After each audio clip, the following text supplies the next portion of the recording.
before we dive into today's jam sesh with me and my sister Loren, I wanted to first say a thank you to a couple of different people. So this is actually our I believe by the time this one gets posted, this is going to be our 21st jam session. So put out one a week for about 21 weeks.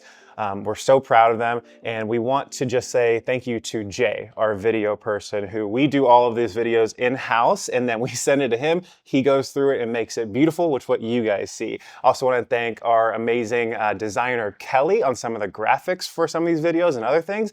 And then the last one I want to thank is you. I want to thank you, the audience, our clients, our people that are actually watching these videos, going through this process, or maybe not going through this process, because we've heard feedback from you guys that these have been very supportive in your own journey. So I just want to give a shout out and a thank you to all of our community for watching these jam sessions, and we hope you have been finding them valuable, and we hope we continue to find them valuable. Now that that is out of the way, let's talk about today's jam session, which is a really unique and different sort of jam session, because we're going to be talking about and going over a book called The 4 Agreements by Don Miguel Ruiz. And I'm going to let Loren take the floor in just a second, because I think she has an interesting story on how she got connected to it and read it. But The 4 Agreements is essentially a book that was shared with me and Monica several years ago. And after reading it, and now over 10 years on this personal growth and personal journey of healing and being the best version of myself,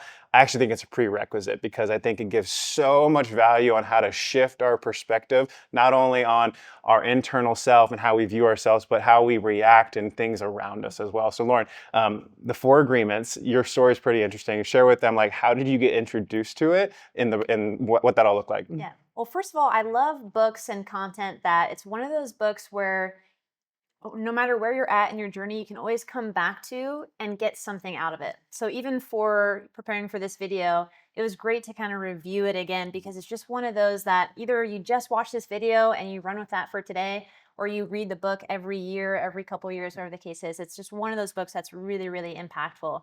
I was first introduced to the 4 Agreements actually in chiropractic school. I was about to be an intern for one of my mentors in his chiropractic office, and he said, I have a few requirements, and one of them being like, not just, oh, read this, but you have to read the 4 Agreements before you start this journey with us. Mm-hmm. And I was like, okay, first of all, it's a really small book, so it's not overwhelming at all. No big deal. Yeah. But as I went through it, it was just really empowering, and that's really the tone and how I would describe this book. It's something that gives you your power back. And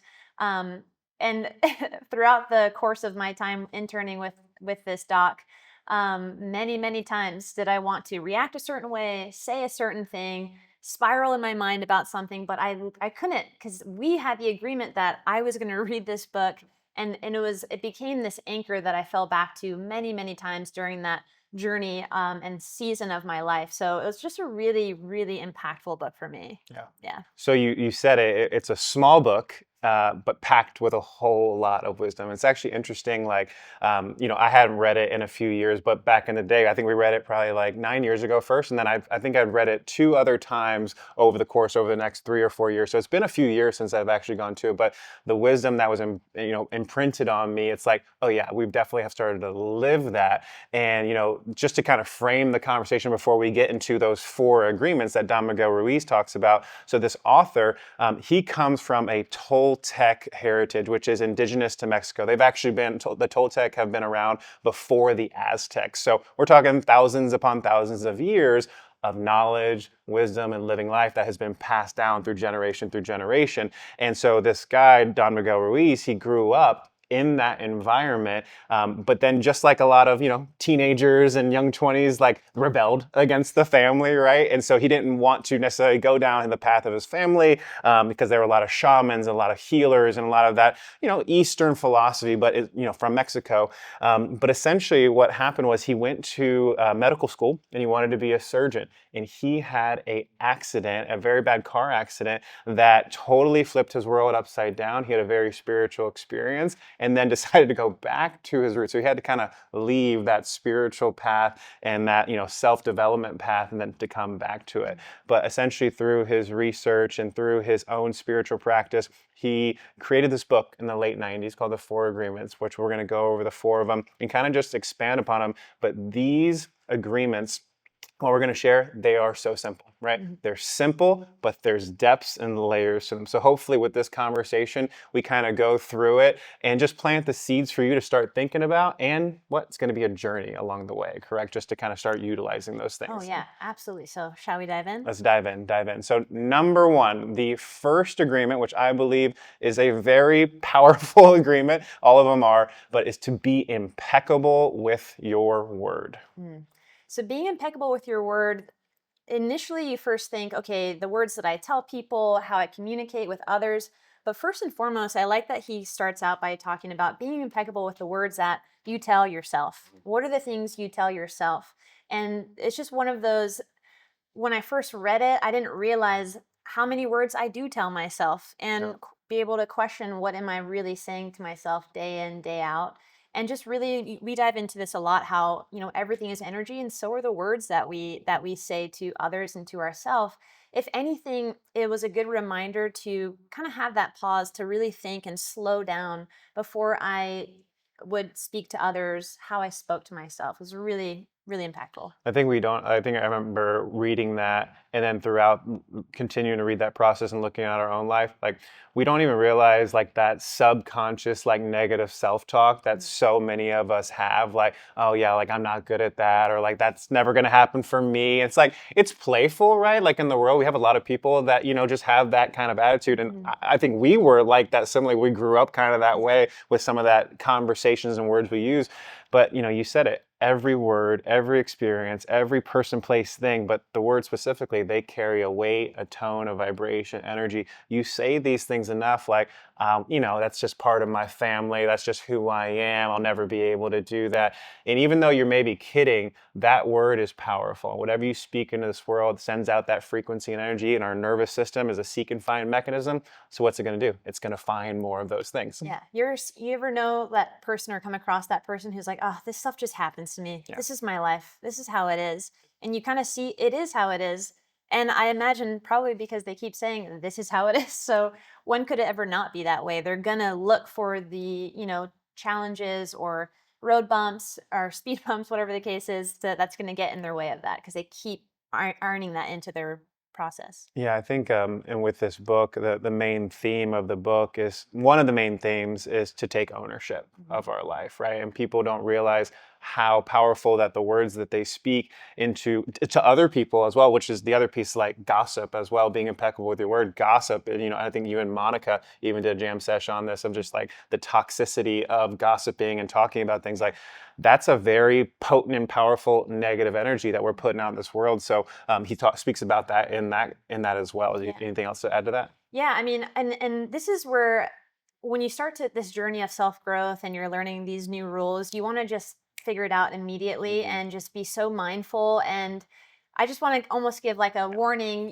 with this one to be mindful of what you're saying, but still, if you do catch yourself in a gossip or you catch yourself in a negative thought, Whoops.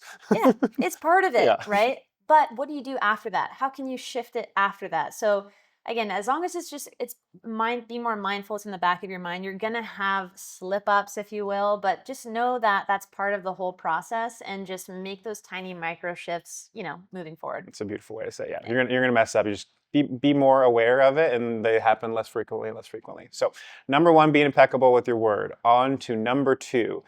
Don't take anything personal.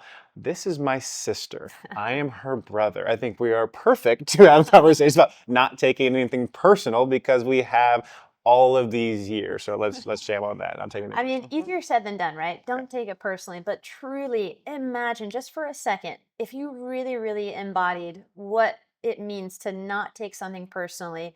One, you're going to find out how often you take things personally. Like when you leave a situation and you replay it in your head of like, did she say that about me? Or like, I can't believe he thinks that about me. And then you just spiral into something and probably create your own story and version and all these characters of something that maybe you're completely wrong about, first of all.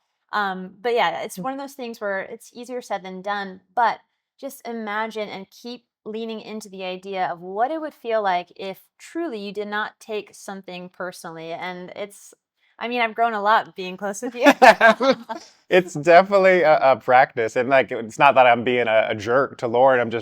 We're brother and sister. We're direct to each other. Once we see something that we got to say, we say, which is why our relationship is so great. But yeah, we've had to work through that. When I think of don't take anything personal, I think of like close one, loved one, family members. Maybe they say something, and it's like, man, like that really hurt my feelings, right? Like I took it personally. So there's that aspect to it. But what helped me, and hopefully will help you guys, it was coming to the realization that when someone attacks you, someone says something negative, says something mean, and that does happen in life, right? Sometimes we do, to the next point, we make an assumption, which we'll get to, like we take it in, but the reality is the person that said or acted that way, most of the time, they have their own life. They have their own story. They have their own wounds and traumas.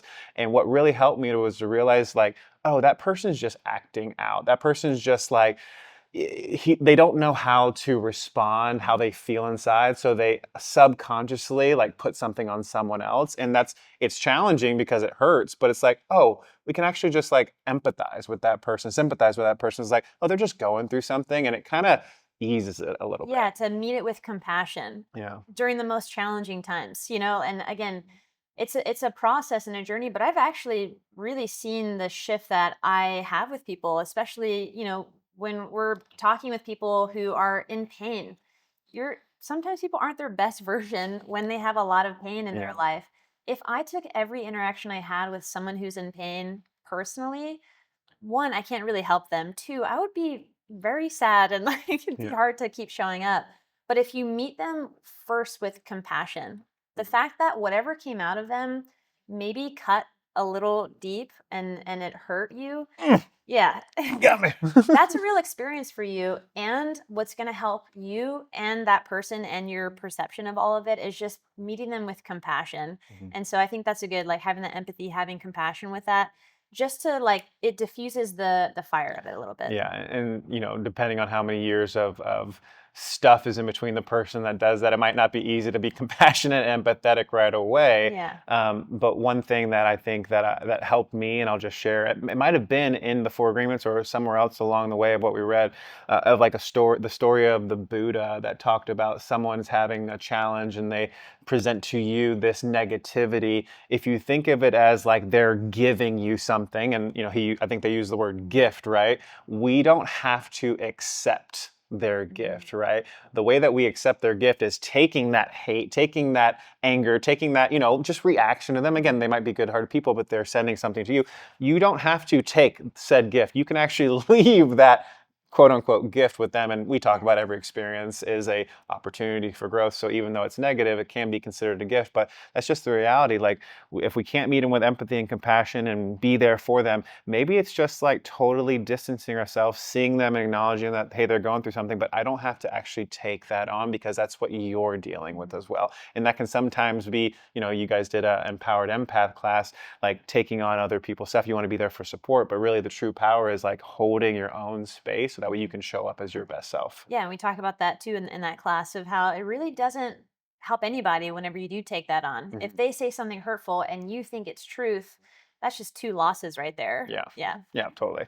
And then the other piece of that too, don't take anything personal when something happens. A good tool to utilize is actually asking questions, and this is something that I can do a whole lot better You at. do. It's like I'm trying to get better at that. Like when someone says something, instead of just going on to the next thing, it's like, well, why did you say that? Or like this is how what it was. Like it's just asking better questions. I think is super important, which kind of leads us into number 3, the third agreement, which is don't make assumptions.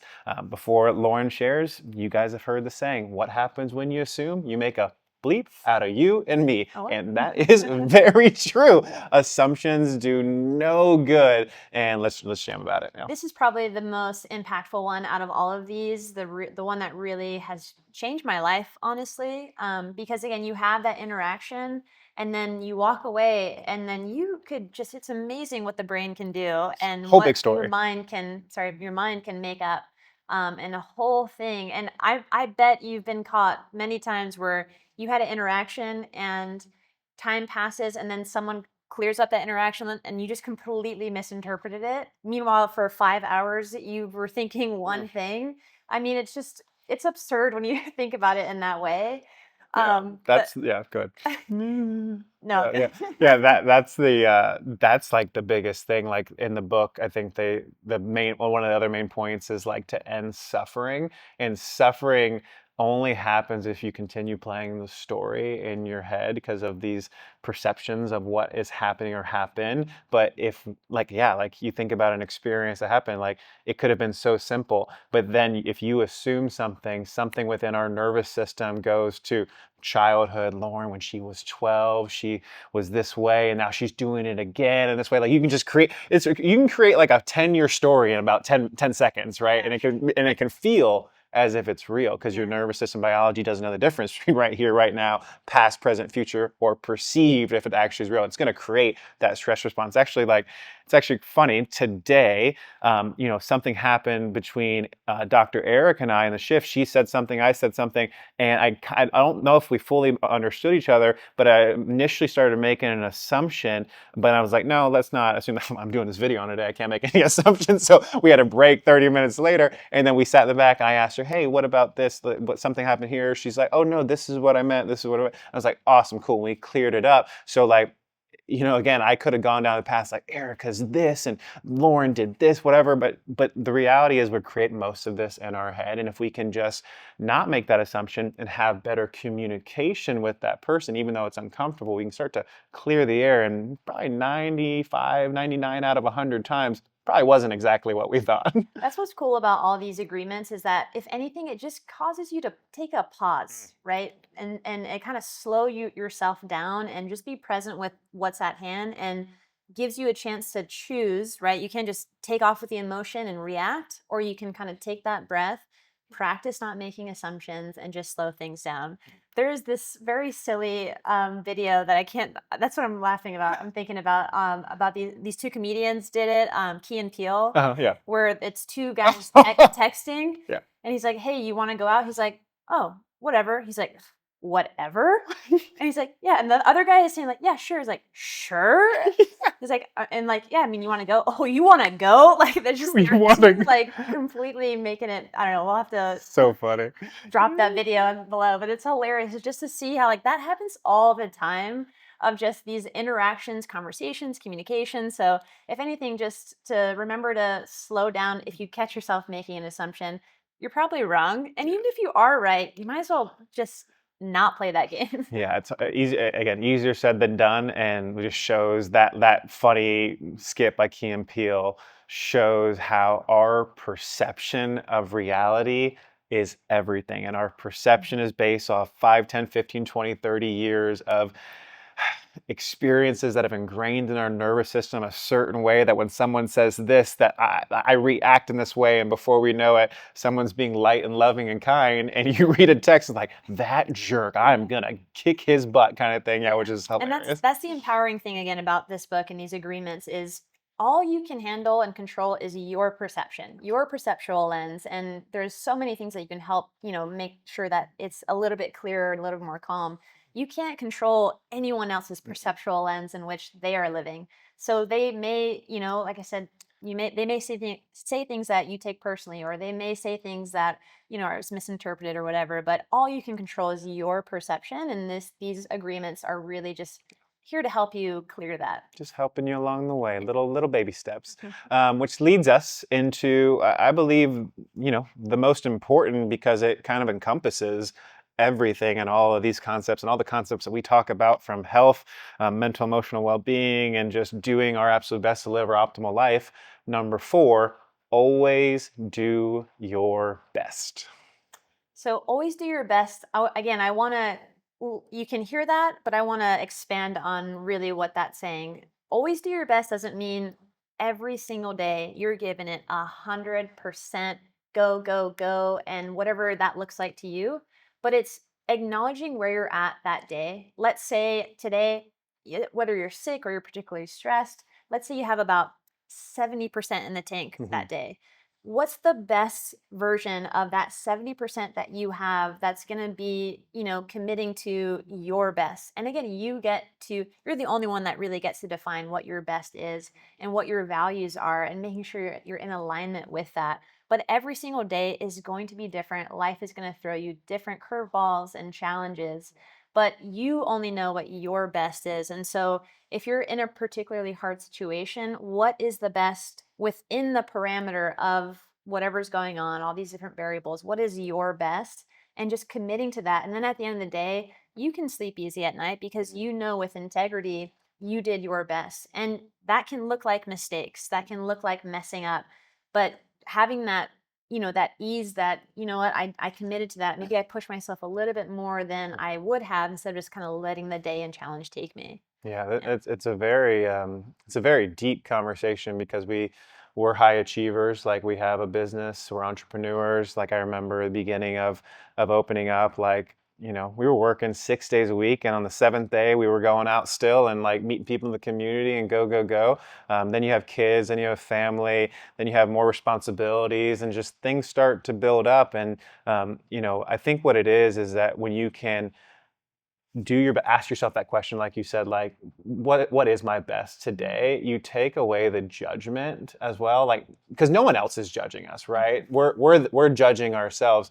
And if we can get rid of that judgment and just like show up and be our most authentic self, and we can actually just today, like my kids weren't, kids didn't sleep well last night. I don't have much, but I have to do X, Y, and Z. I remember being with clients, after when Rocky and Lion were first born, tough nights. Monica took the brunt of that, but I was still in the room and just maybe got like 3-4 hours of sleep. And then I had to be with someone who was going the next morning, who was going through cancer or who had some really big trauma. Like my best that day probably wasn't the best it was probably a year before when I was sleeping 8 hours a day, right? But I knew that could just show up and do my best in that moment. Energetically, that was enough. Energetically, that shifted for that person.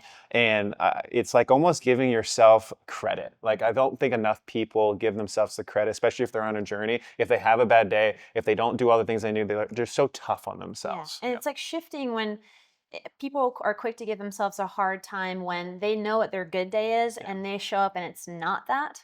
Rather than, you show up and maybe you're here, but with what you have, really showing up to the best of that. It really helps you amplify and maybe get more out of those tougher days, because you just have this level of acceptance for not only the situation, but for yourself, that it's okay. Like, really, really being okay with, this is what I have today, and I'm going to do my best within that. I think I can't back this up with any science or data, but like it's easy to do the days that you feel really good, to go for that workout, to do all the things you need to from a personal and business and whatever it may be. It's really hard to do it on the tough days, and I think we grow and create grit whenever we are in that tougher place and we have the challenges going on, to just show up and do our best. I feel like the amount of gain that we get in those days far exceeds the days that we're feeling great and Yeah, feeling which just awesome. kind of tricks your brain a little bit. Yeah. But yeah, just recently this week, I have been really committed to being consistent working out. And one day I really did not want to work out. And a workout that should have taken me 30 minutes to get through took me 2 hours. But I did it. Yeah. And it didn't feel great. I didn't get any energy after it, but like I felt like that was my best, and I felt great about that. Yeah. Kind of, it's just a different kind of great. Yeah, I actually had something similar. I'm moving. I'm doing push-ups every day. I've done that for over 40 something days.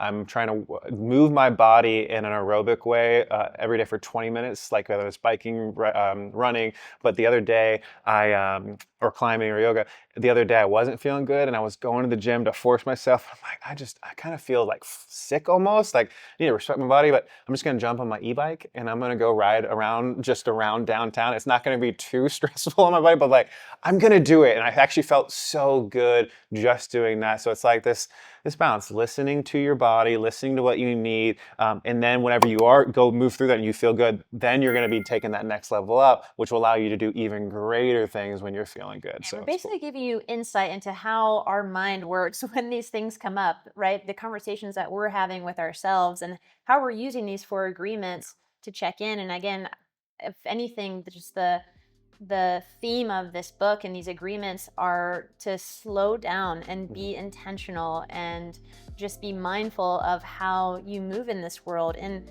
they all lead to your own empowerment. And when you're feeling really good, you're feeling really clear, you can really show up in this world and be the best, family member, friend, coworker, whatever the case is, when you practice these agreements. Unlike your doc that required you to read this, we won't require all of you guys to read this, but highly recommend getting this book. We'll probably put a link down in the description below of this video for Amazon to get this book. Again, powerful book by Don Miguel Ruiz, The 4 Agreements.